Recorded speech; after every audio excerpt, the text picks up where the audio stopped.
दोस्तों, इस समय पे हम जितनी भी प्रकार की अगेती सब्जियां लगाते हैं उन सभी प्रकार की सब्जियों में तोरई एक ऐसी फसल है जो आपको सबसे ज्यादा मंडी भाव देके जा सकती है। अगर आप तोरई की अगेती खेती सर्दियों में करते हैं तो जिस समय पे आपकी तोरई की आवक मंडियों में शुरू होती है उस समय पे इसके मंडी भाव बाकी सब्जियों से सबसे ज्यादा देखे जाते हैं। करीब 60, 70, 80 रुपए तक आपको इसके मंडी भाव मिल जाते हैं और उत्पादन भी इसका काफी जबरदस्त निकल के आता है अगर आप इसकी अगेती खेती करते हैं। लेकिन दोस्तों, इसकी खेती करने का सही और आधुनिक तरीका आपको पता होना चाहिए। अगर आप आधुनिक तरीके से इसकी खेती करेंगे तो वास्तव में आपको तोरई की फसल से काफी जबरदस्त उत्पादन मिल सकता है और साथ ही इसकी खेती में आपको अच्छी वैरायटियों का सिलेक्शन करना काफी ज्यादा जरूरी है। वरना आप अगर अच्छी वैरायटियों का सिलेक्शन नहीं करेंगे तो उत्पादन तो आपका डाउन रहेगा ही, फल की क्वालिटी भी आपको अच्छी नहीं मिलेगी और फल की क्वालिटी अगर अच्छी नहीं मिलेगी तो मंडी भाव आपको उतने ज्यादा नहीं मिल पाएंगे जितने मैंने आपको बताए हैं। तो अच्छे मंडी भाव लेने के लिए आपको इसकी खेती कौन से तरीके से करनी चाहिए, कौन कौन सी वैरायटियों का सिलेक्शन करना चाहिए, कंप्लीट जानकारियां आज के इस वीडियो में आपके साथ शेयर करूंगा। तो वीडियो को अभी से लाइक कर दीजिएगा और चैनल पे नए हैं तो सब्सक्राइब जरूर कर लीजिएगा क्योंकि इसी तरह के वीडियो आपको इस चैनल पे मिलते रहते हैं। नमस्कार दोस्तों, मेरा नाम है सुरेश और आप देख रहे हैं खेत किसान झुंझुनू। तो सबसे पहले हम बात करेंगे सर्दियों में तोरई की अगेती खेती करने का सही समय कौन सा है, कौन से समय पे लगाने पर आपको इससे सबसे ज्यादा मंडी भाव मिल सकते हैं। तो देखिए, नवंबर महीने के आखिरी सप्ताह से लेकर और पूरे दिसंबर माह में कभी भी आप इसकी खेती कर सकते हैं। नवंबर के आखिरी सप्ताह में लगाते हैं और उसके बाद में अगर 15 दिसंबर तक आपकी तोरई की बीजों की बुआई हो जाती है तो आपको इससे सबसे ज्यादा मंडी भाव मिल सकते हैं आने वाले दिनों में। और उसके बाद में दिसंबर माह के आखिरी सप्ताह तक भी अगर आपके तोरई के बीजों की बुआई हो जाती है तब भी आपको इससे अच्छे खासे मंडी भाव मिल जाते हैं।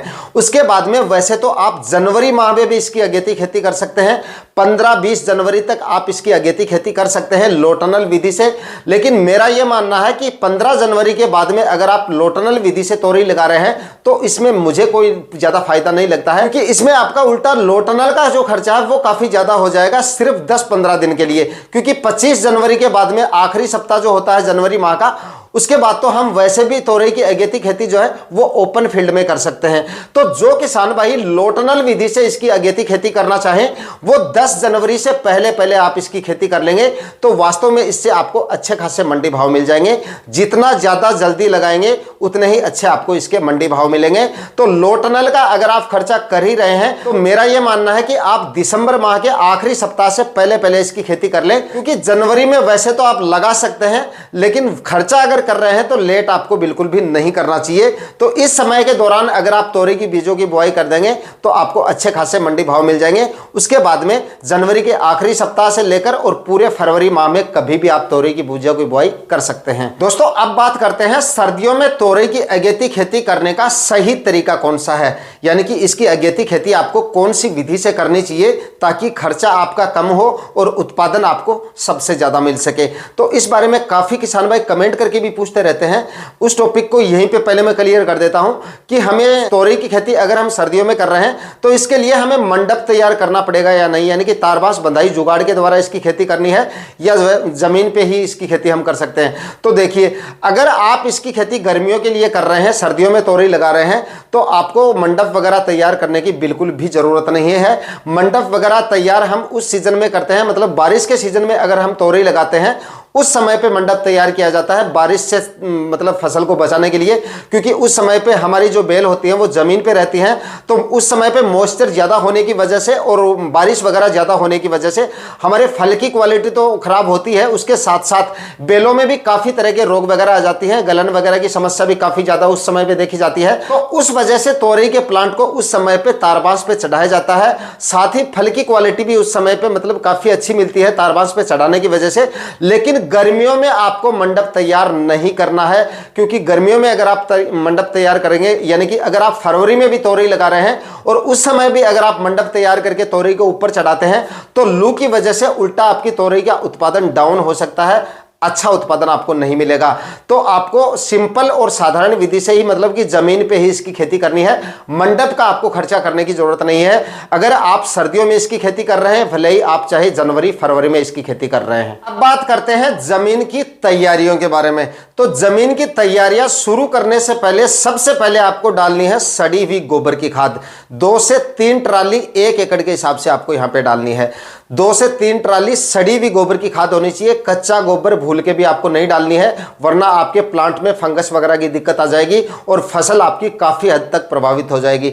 तो सड़ी हुई गोबर की खाद डालें पहला कल्टीवेशन शुरू करने से पहले। उसके बाद कम से कम आपको 2 कल्टीवेशन करने हैं। अगर आप चाहें, बजट अगर आपका ठीक है, तो आप 3 कल्टीवेशन भी कर सकते हैं, लेकिन 2 कल्टीवेशन तो आपको अनिवार्य है करने। दोनों कल्टीवेशन में आप एक कल्टीवेशन हेरो से कर लीजिए और दूसरा कल्टीवेशन आप कल्टीवेटर से कर लीजिए। ये 2 कल्टीवेशन करने के बाद में बारी आती है रासायनिक खाद उर्वरक डालने की। अब आपको रासायनिक खाद उर्वरक डालने हैं। तो रासायनिक खाद उर्वरकों में आपको कौन कौन सी खाद लेनी है? यहां पे 50 केजी तो आप डीएपी खाद ले लीजिए, 65 से 70 केजी एसएचपी खाद ले लीजिए, 25 केजी म्यूरेटो पोटास आपको लेना है और 25 केजी ही यूरिया खाद आपको लेना है। ये आपको 1 एकड़ के हिसाब से मैंने खुराक बताई है। जितने भी बेसल डोज बता रहा हूं ये 1 एकड़ के हिसाब से बता रहा हूं। तो 1 एकड़ में जो खाद उर्वरक मैंने बताया है, इन सबको एक जगह करके अच्छी तरह से मिक्स करके और आखिरी कल्टीवेशन से पहले पूरे खेत में आपको बिखेर देने हैं, या फिर बेड बनाते समय डायरेक्ट आप अपने बेड में भी डाल सकते हैं। बताए गए तरीके से वीडियो में आप देख पा रहे होंगे, इस तरीके से आप डायरेक्ट बेड में भी डाल सकते हैं, वरना आप बिखेर के पूरे खेत में छिड़क भी सकते हैं। इस तरह से आपको बेसल डोज डाल के आखिरी कल्टीवेशन आपको कर देना है। यानी कि अगर आप छिड़काव विधि से बेसल डोज डाल रहे हैं तो उसके बाद में आपको आखिरी कल्टीवेशन करना है। और आखिरी कल्टीवेशन करते समय सुनिश्चित कर लें कि आपकी जमीन एकदम जो है समतल हो गई हो, कहीं पर भी जल भराव जैसी समस्याएं नहीं आनी चाहिए और आपकी मिट्टी एकदम से भुरभुरी हो जानी चाहिए और नमी ज्यादा नहीं होनी चाहिए, मतलब मिट्टी के अंदर। क्योंकि बेड अगर हम बना रहे हैं, बेड बना के इसकी खेती करेंगे, अगर आपकी मिट्टी ज्यादा गीली होगी तो बेड बनाने में काफी ज्यादा आपको परेशानी होगी और उत्पादन भी आपको अच्छा नहीं मिल पाएगा। रोग बीमारियां भी काफी ज्यादा देखने को मिलती हैं अगर आप जमीन की तैयारियां करते समय मिट्टी आपकी ज्यादा गीली होती है। तो मिट्टी एकदम भुरभुरी होनी चाहिए आपकी, मतलब नमी उसमें ज्यादा नहीं होनी चाहिए। इस तरह से मिट्टी का लड्डू बिल्कुल भी नहीं बनना चाहिए। इस तरह से आपको जो है जमीन की तैयारियां कंप्लीट करनी है। अब बारी आती है बेड प्रिपरेशन की। तो बेड प्रिपरेशन का कार्य शुरू करने से पहले आपको सुनिश्चित करना है कि जमीन आपकी एकदम से समतल हो गई हो और मिट्टी एकदम से भुरभुरी हो गई हो। उसके बाद में आपको बेड बनाने शुरू करने हैं। बेड से बेड की जो दूरी है आपकी, वो कम से कम आपको 6 फीट रखनी है।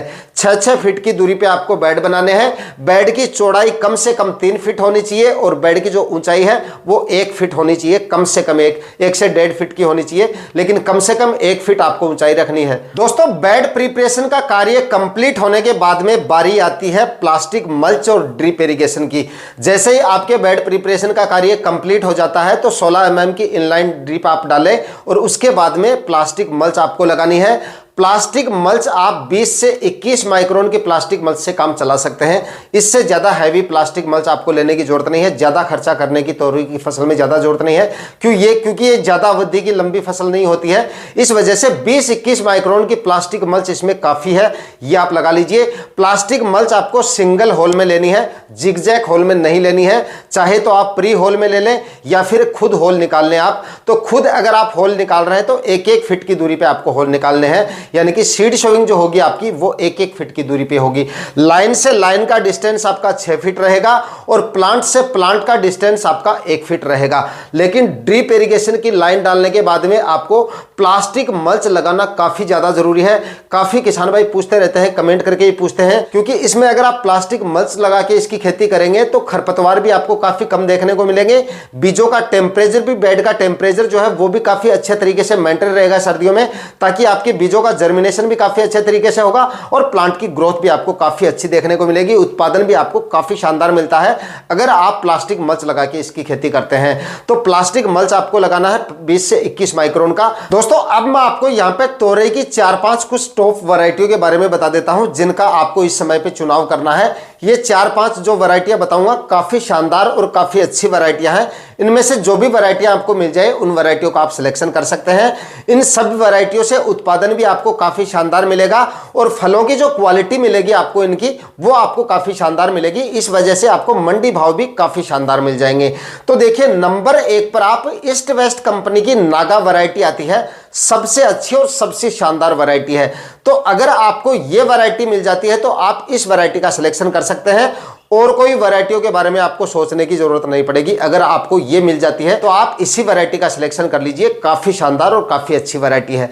और अगर ये वैरायटी आपको नहीं मिलती है तो इसके बाद में ईस्ट वेस्ट कंपनी की नवीन 978 के नाम से एक वैरायटी आती है, इस वैरायटी का भी आप सिलेक्शन कर सकते हैं। ये भी काफ़ी अच्छी और काफ़ी शानदार वैरायटी है। उसके बाद में क्लाउज कंपनी की विनायक वैरायटी आती है, ये भी काफ़ी अच्छी और ये भी काफ़ी शानदार वैरायटी है। इसका भी उत्पादन आपको काफ़ी शानदार मिलेगा और इसकी भी फल की जो क्वालिटी है वो भी आपको काफ़ी शानदार मिल जाएगी। तो इस वैरायटी का भी आप सिलेक्शन कर सकते हैं। इसके बाद में सकाटा कंपनी की 8344 वैरायटी आती है, वो भी काफ़ी शानदार और काफ़ी अच्छी वैरायटी है। उसके भी फल की क्वालिटी आपको काफ़ी शानदार मिलेगी। उसके बाद में आपको 1-1 फीट की दूरी पे आपको अपने बीजों की बुआई कर देनी है और बुआई आपको हमेशा सूखी मिट्टी में करनी है, जहां तक पॉसिबल हो वहां तक। यानी कि जिस मिट्टी की कंडीशन में आप बेड बना रहे हो, बेड बनाते समय मैंने आपको बताया था कि मिट्टी आपकी मतलब उसमें ज़्यादा नमी नहीं होनी चाहिए, एकदम भुरभुरी मिट्टी होनी चाहिए। तो बेड बनाने के बाद में प्लास्टिक मल्च लगाने के बाद में आपको सिंचाई नहीं करनी है, सबसे पहले आपको सीड शोविंग करनी है। ध्यान आपको यह रखना है कि ज़्यादा गहराई में ना जाए बीज, यानी कि एकदम हल्के हाथ से आपको बीजों की बुआई करनी है और उसके बाद में ड्रिप इरिगेशन से उनकी सिंचाई कर देनी है। सिंचाई आपको फुल टाइम 5-6 घंटे तक लगातार करनी है, मतलब कि आपके बेड जो है वो पूरे अच्छी तरह से भीग जाने चाहिए। और उसके बाद में लो टनल से उसी दिन आपको बीजों को कवर कर देना है। जिस दिन आप सिंचाई कर रहे हैं या बीजों की बुआई कर रहे हैं उसी दिन शाम को आपको बीजों को लो टनल से कवर कर देना है। और उसके बाद में तोरई के जो बीज हैं उनको उगने में थोड़ा सा 1-2 दिन का जो समय है वो और बीजों से ज़्यादा लगता है। मतलब जो आपके ककड़ी या जो आपके तरबूज वगैरह या अन्य तरह की सब्जियां जो होती हैं आपकी, उनसे थोड़ा सा समय जो है तोरई को ज़्यादा लगता है। यहाँ तक कि लौकी के बीजों से भी ज़्यादा 1-2 दिन का समय जो है तोरई के बीजों को लगता है जमाव होने में। तो आपको थोड़ा सा पेशेंस रखना है। और उसके बाद में ध्यान आपको यह रखना है, जैसे आपने बीजों की बुआई कर दी, सिंचाई भी आपने कर दी, तो पहली बात तो आपको सिंचाई नहीं करनी पड़ेगी जब तक जर्मिनेशन नहीं होता है। फिर भी अगर बीजों की बुआई करने के बाद में जर्मिनेशन होने के बीच में अगर पाले वगैरह गिर जाते हैं, टेम्परेचर काफ़ी ज़्यादा अगर डाउन आ जाते हैं, तो हल्की सी आपको एक सिंचाई कर देनी है ताकि आपके बीजों का जर्मिनेशन रुक ना जाए कहीं। क्योंकि बाद में काफ़ी किसान भाई कमेंट करके पूछते रहते हैं कि हमारे बीजों को 10-15 दिन या उससे ज़्यादा हो गए, बीजों का जमाव नहीं हो पाया है। तो अगर आपको ऐसा लगे कि टेम्परेचर काफ़ी ज़्यादा डाउन आ गए हैं और बीजों का जर्मिनेशन अभी तक नहीं हुआ है, 5-6 दिन हो गए हैं बीजों की बुआई किए हुए, तो इस दौरान आपको एक हल्की सी ट्यूबवेल के पानी से हल्की सी सिंचाई कर देनी है और कुछ भी आपको नहीं करना है। 15 दिन के भीतर आपके बीजों का जमाव हो जाएगा। और अब जैसे जितने टेम्परेचर हैं उतने टेम्परेचर अगर बने हुए हैं आपके यहाँ पे, तो इस टेम्परेचर में तो लगभग 10-11 दिन में बीजों का जमाव आसानी से हो जाता है। लेकिन हो सकता है आने वाले दिनों में टेम्परेचर काफ़ी डाउन आ जाए तो लगभग 10-15 दिन का समय भी आपको लग सकता है। उम्मीद करता हूं आज के वीडियो में आपको काफ़ी इंफॉर्मेटिव जानकारियां आपके साथ शेयर की है। वीडियो अगर पसंद आए तो वीडियो को लाइक शेयर करके चैनल को सब्सक्राइब जरूर कर लीजिएगा। मिलता है किसी और वीडियो में नए टॉपिक के साथ, तब तक के लिए जय हिंद, वंदे मातरम।